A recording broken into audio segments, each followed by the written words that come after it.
How do you navigate an illogical world? You question my desire to live within my own head, a wonderland I created, but you, sir, have no right to speak of logical faults when you live in a world like this, chaotic, threatening, curious how mine is wrong, governed by rigid conventions that make no sense to an outsider like me or you, can change on a whim with the flick of the right man's wrist or the rolling head of someone left out, a meaningless puzzle with no ability to solve itself and no requirement to do so, only made worse by any attempts. You can't leave the never-ending staircase. That's why it's named that, darling.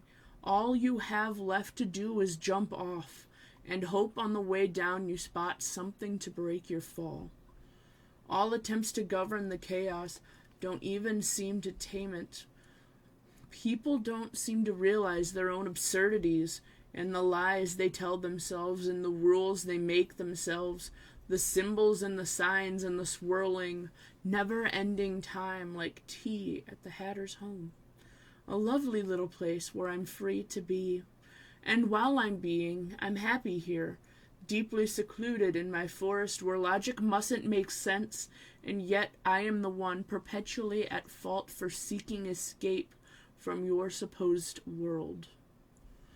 For not understanding your nonsensical rules, silly conventions you seek to uphold, a perspective you refuse to understand. From the eyes of a child, Wonderland is all you've got, for it makes more sense than what adults built. And for adults who cannot find their way out of the forest without smashing all the mumraths, perhaps it is we who become the grinning cats, giving advice no one wants to hear, trapped between here and there, where somewhere in between all we see is silly nonsense, in whichever world we choose.